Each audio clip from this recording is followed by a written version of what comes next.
I'm kind of wondering, are your sleep schedules as crazy as mine? Let me know in the comment section down below, and I just wanted to give a brief update on XRP here and XLM, but more so talk first of all about generational wealth that we're here for with investments in crypto. That's one thing. And second of all, I want to talk about the January 2021 situation, as a lot is about to happen here, and I think everybody that's watching these videos should be prepared for something kinda or quite big even. Having said that, yes, we're giving away 100 XRP, and all you have to do is make sure you press the like button, subscribe, and comment something down below. But we also have to announce one more giveaway winner that is winning 25 XRP. Still picking from this video, it's the last winner. And how it works is I'm going to put in the link right now. We're going to get the YouTube comments, and if it's a person who has either won before, is a scammer, or hates on me in the comment section, he's not going to win. Further off, I think all are viable. You'll see though. I mean, if it's something really crazy or something really stupid, we might have to redraw. So you guys will understand though if I do redraw. The winner here is going to be Ling Ling. He says, I can't stop wanting to fill my XRP bag. Perfectly valid comment, I think so. Ling Ling, you have won yourself 25 XRP. So let's start off here by looking at the XRP short-term price, because some kind of interesting momentum has been going on, or some interesting moves, because we were talking a little bit earlier here about getting ourselves a trade going where you bought it somewhere at the quote-unquote bottom here, or within the lower zone, and you were going to be longing it all the way up till we hit this spot. And again, the spot being the bottom of the zone. You're selling it there because, well, that's a resistance. Kind of funny enough, I talked about this about 3 hours ago, and right here, I don't know if you guys can see it, but we literally just hit it to the dot and then fell back down. And it's kind of funny because I really think we were talking about it like within this area, but I don't know to be sure. You can always check the videos back. But it's kind of a perfect hit though. I mean, that's coincidental that we talked about it and it happened to the dot. But yeah, we could have taken a nice little amount of profit, and we're waiting for a move to the downside here or a retest. I'm still indeterminate on whether exactly we can, get back into the zone and hopefully breach it, or whether we'll fall back down. I still don't know if our correction at 45 cents here was low enough, or if we actually need to go to 44. But that is all I want to say about XRP here really quickly. Alright, and then now I want to briefly talk with you guys about generational wealth. And the reason I want to do that is because I see way too few or too little people talk about this over on YouTube, especially that connection to crypto. Yet over on Twitter, guys like XRP Owl and a lot of others are claiming this again and again and again. And what the basic idea behind all of this is, we hold, maybe not even for ourselves, but for everybody that's coming after this. And we hold these coins because they're assets for the longer term, not just to make a quick little $2, $5 here. No, we are in it for the big game, for the big money. That's also making holding a lot simpler if you think about it like a longer term scheme, a longer term plan, right? If your goal is not just a couple of bucks, but really create wealth, one thing you're kind of missing is some good income streams. But as long as you're kind of rich enough, everything will kind of fall in place. I've been asking you guys in the comments section here and there, what are your plans if you were to get $1 million and stuff like that? And most of you guys have a good plan in place, so I'm not really worried about that. But I cannot express enough. And by the way, if you hear some sounds, it is most likely my freaking laptop just taking off again to Mars like it usually likes to do. I still don't get exactly why it does that, but I'm going to try and move the mic here a little bit. Hopefully it doesn't sound too bad. I'm moving it here to make sure you don't hear the fan go crazy. But yeah, the thing I wanted to say about that is I recommend everybody to fill out this sheet. All right, this sheet is just a couple of dollars if you want to get it. How? Well, you can just become a channel member by pressing become a member, and again, it's right there. You'll get it for completely free then if you are a member. However, you can also just make it by replicating this if you want to. You could just type it all over and put in the formulas yourself. That's the only thing that's different. It's just a little bit of work.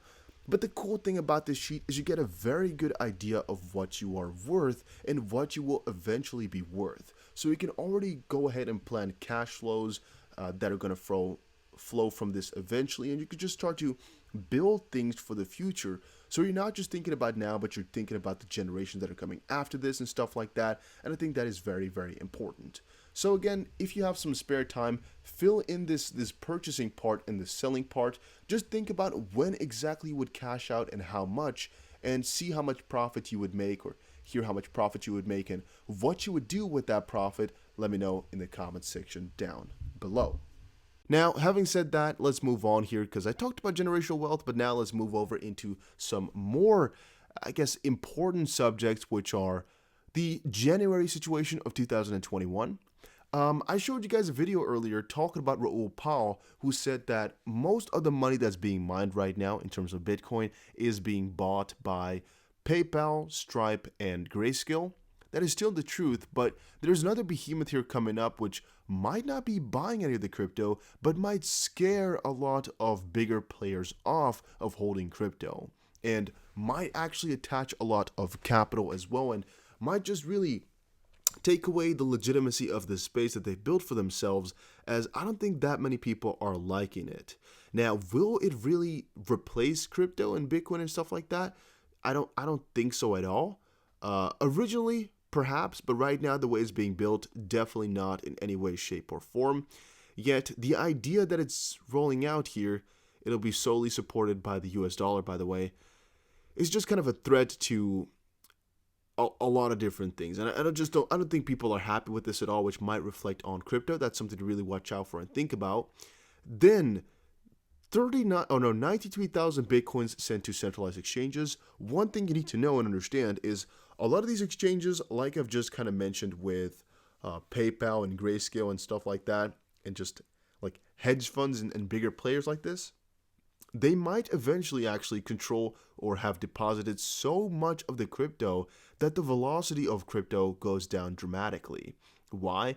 Well, if the culture changes over from just quickly transacting and selling and things like that to just primarily holding, like we're already seeing right now, where the greed index is showing crazy high numbers, we might actually see the velocity going down. We might see the prices going up because of it, but we also might see a little bit of a problem where it's going to be a lot, of a different climate, just really changed up, and maybe higher prices in a bad way, where it's just that people can't really get their hands on a crypto anymore, which is, good for us if you already have some, but very bad if you're trying to get in.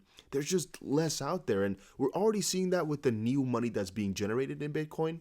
All the couple of hundreds of Bitcoin, 900 Bitcoin, let's say a day, that are coming in, all of them are being bought. All of them. There's nothing coming for the free markets anymore. Everything is being bought instantly.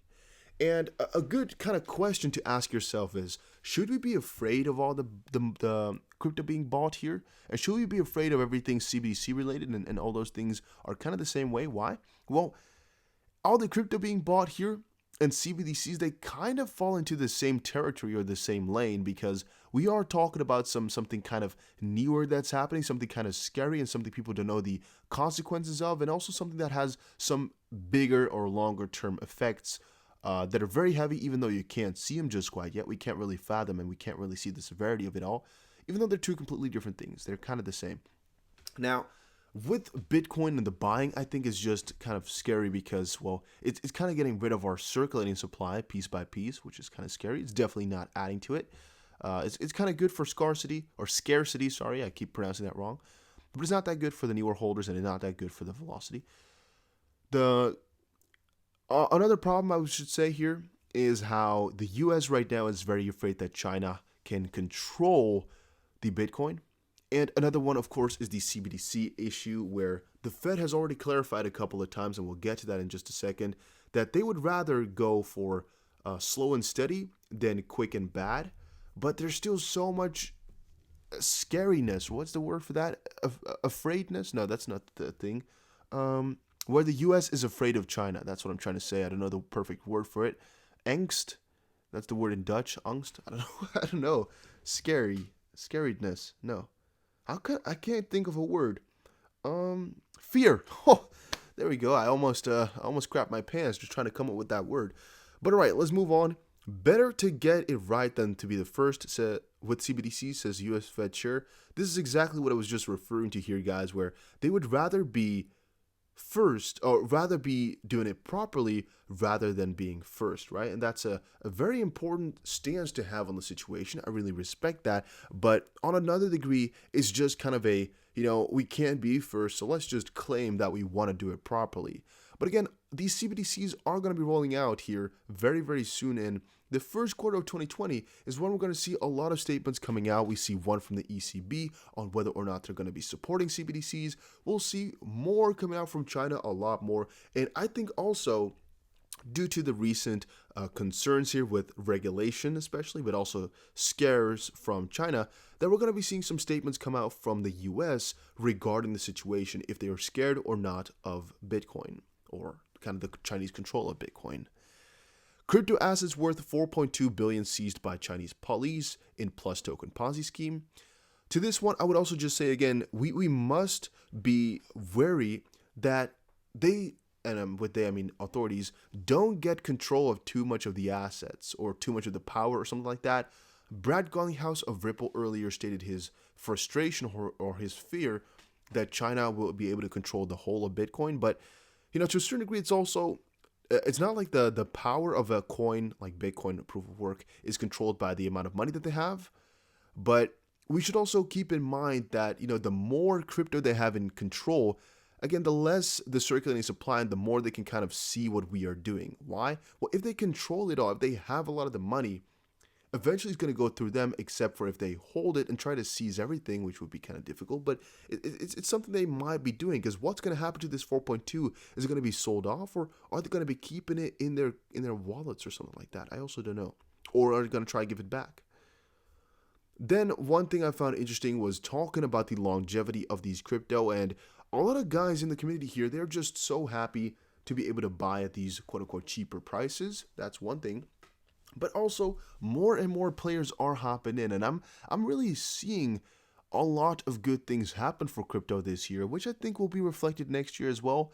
I think for sure we'll be seeing a couple of really household names come and enter into crypto in the first 3 months of the year, and most likely it will be another banger, and people will be crazy happy with it.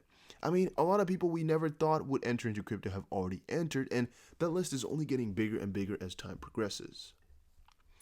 Here again, I just wanted to quickly remind you guys, Square and PayPal may be the new whales in the crypto market as clients flock to buy Bitcoin, and since they're buying it on their platform, it means that PayPal and Square are actually the ones that are buying that crypto themselves. Retail suckers duped by manipulative whales, Rubini on Bitcoin's price fall. Again, I disagree with that. I've said it before. I don't think retail got into it all too heavy just quite now. I think they did in 2017, but right now it is mostly institutions that are pumping the prices by buying this much, and retail is not there. Russia vows to protect the rights of crypto holders. This is one thing that's going back and forward, back and forward, back and forward over in Russia, where it's just a very, very difficult situation right now to see exactly what they plan to do. Those who hide their crypto from the government could face up to 3 years in prison. They actually want to see all your transactions. They want to see every single thing, but they also want to make it not as bad right now, and they want to protect them and stuff like that. It's just being a crazy situation, but it's also something to consider that we might see some crazy regulations happen in the US or in Europe even as well. Peter Schiff calls for Bitcoin's doom again with the new KYC regulations. The big KYC regulations that came in were every exchange needs to verify that the account holder that you want to verify to is your own account, which is very, very bad, very annoying. And Peter Schiff here, the gold bull, has called out that that might lead to their demise. I don't think so once more, but it's something to consider though. It's going to be coming up here in a couple of months, if at all, if it's going to pull through. And that would be bad. It would definitely not be good. But Peter Schiff is a cloud chaser, so I don't worry about him too much. He's always doing this type of stuff for clout. Here's what triggered XRP's epic rally, according to Kinetic Capital Yehan Chu. I also wanted to say, I just don't think it is Flare that is causing these prices to go up, but a lot of you guys seem to bet on it. So let me know in the comment section, do you think it is Flare, yes or no? And I had this one once more, but we already covered it. Okay, so that was it for today's video. Just a quick little talk. I don't want to make these videos as long anymore, so you guys could just watch them and go on. It's been going on for too long here, guys, so I'm going to try to dim it down. But thank you all for watching. I'm going to edit this video a little bit because I'm going to try put in a giveaway winner live, even though I messed up the recording once, but we'll see. I'm gonna try edit a couple of things in here, and I'll see you guys again in another crypto video.